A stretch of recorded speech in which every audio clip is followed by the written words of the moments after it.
Hello, everyone, and welcome back to English Flow Podcast, where every conversation helps you learn.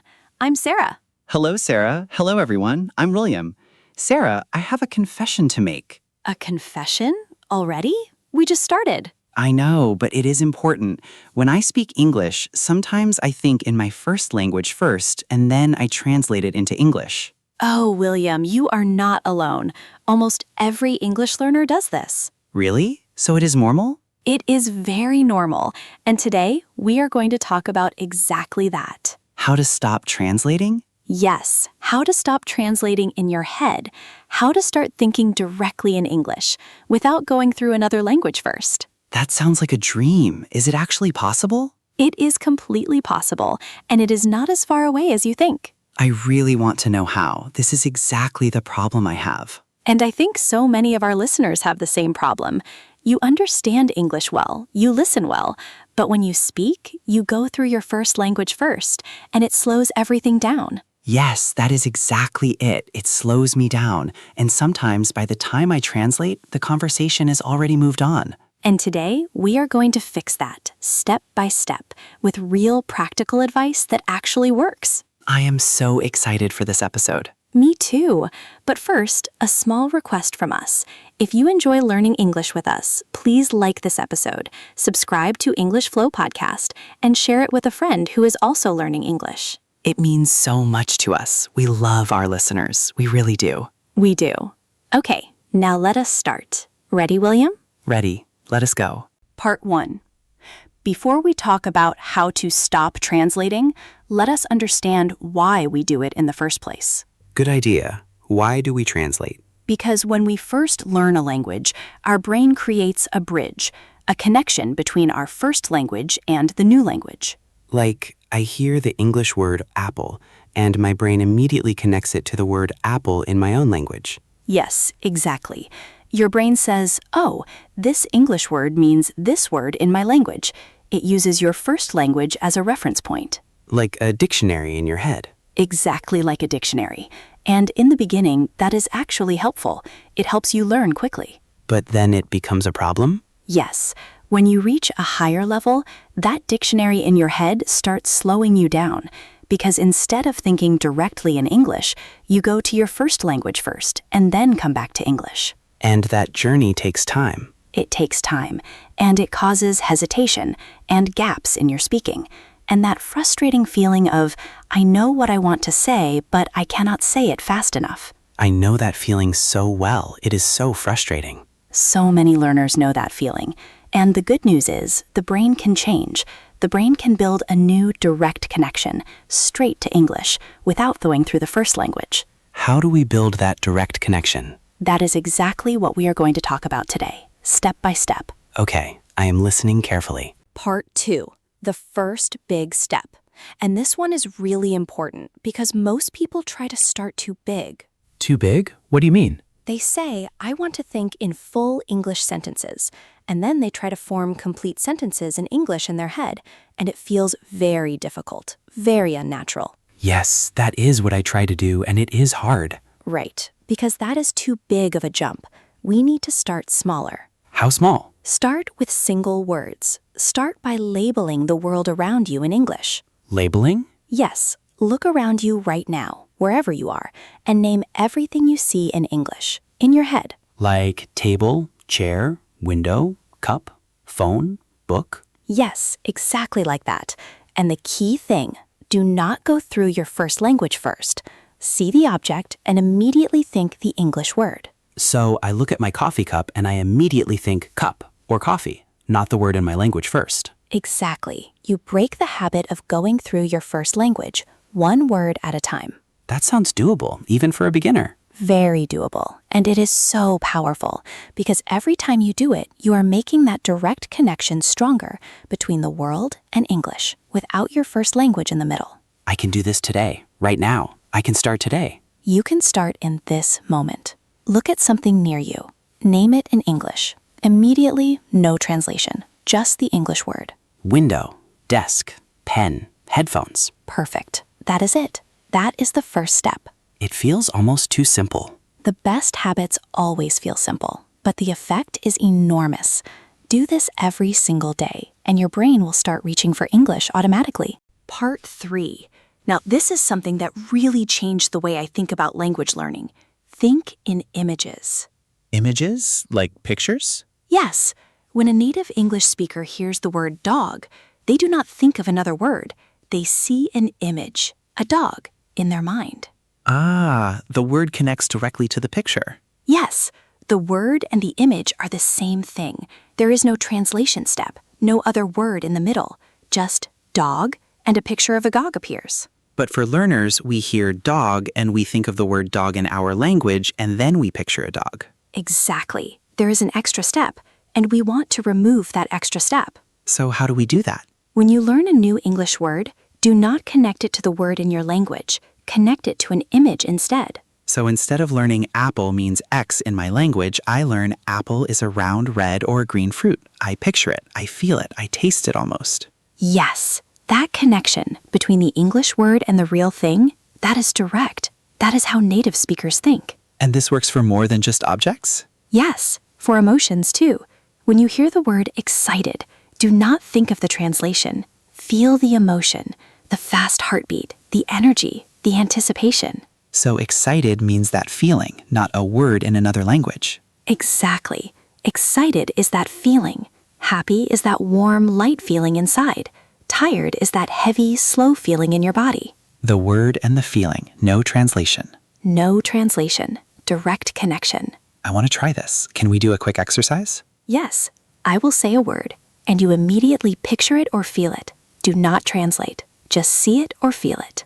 Ready. Beach. Sand, water, sun, waves. I can almost feel the heat. Perfect. That is beach. No translation needed. The word and the experience are one. Rain. Gray sky, that sound on the window, getting wet, cold air. I did not translate once. Because you did not need to. The image is more powerful than any translation. This is amazing. I am going to start doing this with every new word I learn. Do it, and you will start feeling English, not just knowing English. Part 4. And this one sounds funny, but it is one of the most powerful things you can do. What is it? Talk to yourself in English. Talk to myself? I know, but listen. When you talk to yourself, there is no pressure. No one is judging you. No one is watching. No fear of mistakes. That is true. When I speak to other people, I feel nervous, and the nerves make the translating worse. Exactly. But when you talk to yourself, you are relaxed. And relaxed is exactly the state when a new habit can form. So what do I actually say to myself? Narrate your day, in English, inside your head, or out loud if you are alone. Like, I am making breakfast, I need to boil the eggs, the coffee is ready, where are my keys? Yes, that is it. Everyday thoughts, everyday actions, all in English. But what if I do not know the word for something? Then describe it. That is the next step, and it is so important. Do not stop when you do not know a word. Describe it in English instead. Describe it? Yes. If you do not know the word for a specific thing, say what it does, what it looks like, what it is used for. Like, if I do not know the word kettle, I say, the thing I use to boil water for my tea. Exactly. You did not stop. You did not translate. You went around the missing word in English. That is such a useful skill. It is one of the most important fluency skills in any language, going around what you do not know, keeping the English flowing. I always stop when I do not know a word, and then I lose my confidence. Do not stop. Keep going. Describe. Explain. Use simpler words, but stay in English. Stay in English, even if I am not perfect. Especially if you are not perfect. Perfection is not the goal. Flow is the goal. Flow is the goal. I really like that. Part 5. And this might surprise some people, but it is very important. What is it? Stop using a bilingual dictionary. Stop using it? Yes, a bilingual dictionary always gives you a translation. It always connects English to your first language. It keeps that bridge alive in your brain. I use a bilingual dictionary every day. And it is very helpful in the beginning. But now, try switching to an English-only dictionary. An English-only dictionary, where the definition is also in English? Yes, when you look up a word, you read the explanation in English. You see example sentences in English. Everything is in English. So my brain never sees the translation.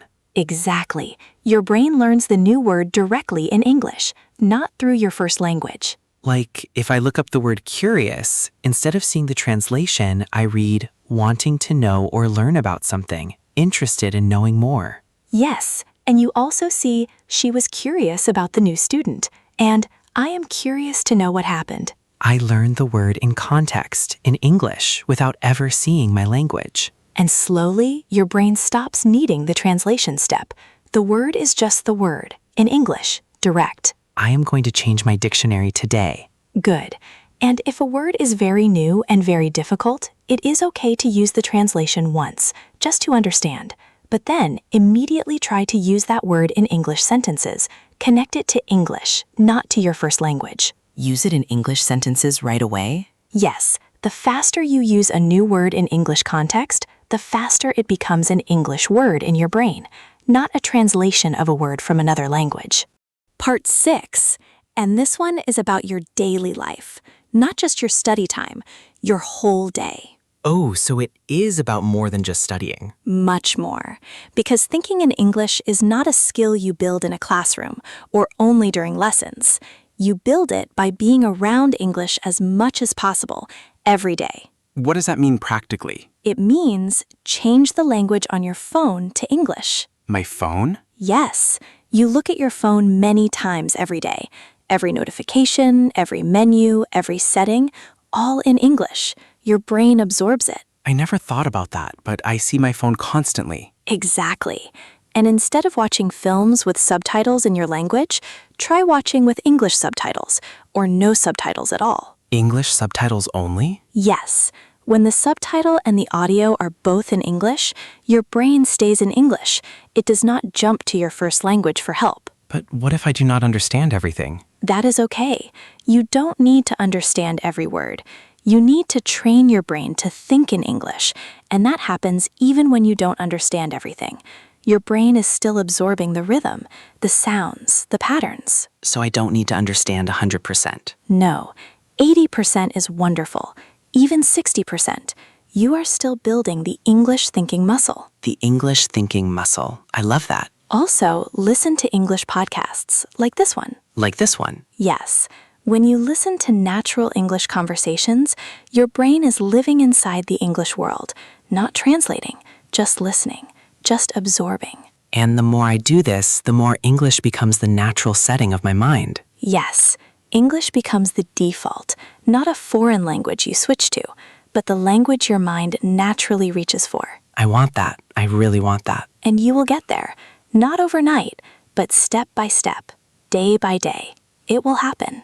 Part 7, our final part, and this is one of my favorite things to talk about. What is it? The dream sign. What is the dream sign? When you start dreaming in English, that is a sign, a beautiful sign. Dreaming, like when I am sleeping? Yes, when you dream in English, it means your brain has accepted English as a real language, not a foreign one, a language that truly belongs to you. Wow, that is incredible. Has that ever happened to you? Yes. The first time I dreamed in English, I woke up and felt so happy. It felt like a breakthrough. Can I make myself dream in English? You cannot force it, but you can create the conditions. The more English you put into your day, the more your sleeping brain will use it. So all the steps we talked about today, they also help with dreaming in English. Exactly. Label your world in English. Think in images. Talk to yourself. Use an English dictionary. Immerse yourself every day, and the dreaming will come. I am going to start doing all of these things, starting today. Good. And I want to give you 3 final tips before we finish. 3 final tips. Ready. Tip 1. Be patient with yourself. Thinking in English is a skill, and all skills take time to build. It will not happen overnight. No, but it will happen. Every day you practice, it gets a little more natural, a little faster. Tip 2. Tip 2. Do not punish yourself when you translate. It will still happen sometimes, even at high levels.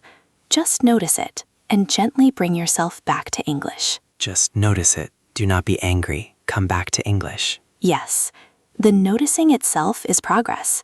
It means you are aware, and awareness is the first step to change. Tip 3. Tip 3. Celebrate the small moments. The first time you catch yourself thinking in English without trying. The first time you dream in English. The first time you respond to something in English without any delay. Celebrate those moments. Celebrate them. Because those moments are real proof that your brain is changing. Your English is growing. The translation step is disappearing. And one day it will be gone completely. One day, yes, you will just think, and the thought will be in English. Natural, automatic, yours. That is the goal. That is the dream. Okay, let us do a quick review together, and then a small quiz. Ready, William? Ready. We learned today that translating in your head is normal in the beginning, but at a higher level, it slows you down. Yes? Yes, the brain uses your first language as a bridge, but that bridge can slow you down. Good. And step 1 was? Label the world in English. Look at objects around you and immediately think their English name. No translation, direct connection. Perfect. Step 2. Think in images. Connect English words to pictures and feelings, not to words in another language. Step 3. Talk to yourself in English. Narrate your day. And when you do not know a word, describe it in English instead of stopping. Step 4. Switch to an English-only dictionary so your brain learns words directly in English without the translation step. Step 5. Immerse yourself in English every day. Change your phone to English. Watch with English subtitles. Listen to English podcasts. And the dream sign? When you start dreaming in English, that is the sign that English truly belongs to you. Perfect review. Absolutely perfect. Now, quiz time. I will ask you a question. You answer in your own words. Ready? Ready. Question 1. Why is translating in your head a problem at a higher level? Because it slows you down. By the time you translate, the conversation has moved on. It causes hesitation and gaps in your speaking. Correct. Question 2. Why should we think in images instead of translations? Because native speakers connect words directly to images and feelings, not to words in another language. If we do the same, we remove the translation step. Correct. Question 3. What should you do when you do not know a word in English? Do not stop. Do not translate. Describe it in English instead. Say what it does, what it looks like. Keep the English flowing. Correct. Question 4. Why should you switch to an English-only dictionary? Because a bilingual dictionary always connects English to your first language. An English dictionary keeps everything in English. Your brain learns words directly in English. Correct. Question 5. How do you know when English is truly becoming a part of you? When you start dreaming in English, that is the sign that your brain has accepted English, not as a foreign language, but as your own. 5 out of 5. Perfect, William. I feel very good about that. You should. You really understood everything today. Well, that is all the time we have for today. And what an episode it was. It really was. I feel so motivated right now. I want to go and start practicing everything immediately. And that is exactly the right feeling. Start today. Start small. And build every day. Label your world. Think in images. Talk to yourself. Use an English dictionary. Immerse yourself. And wait for the dream. Beautifully summarized, William. And everyone listening, we have a question for you. Leave a comment below. Tell us, when you speak English, do you still translate in your head? And which step today do you think will help you the most? We love reading your comments. Every single one. They mean so much to us. Please subscribe to English Flow Podcast. Give this episode a like and share it with a friend who is also on their English journey. We are always here. Every week. A new conversation, a new lesson, a new step forward. See you next time. I'm Sarah. And I'm William. See you next time. Keep flowing, keep growing, keep thinking in English.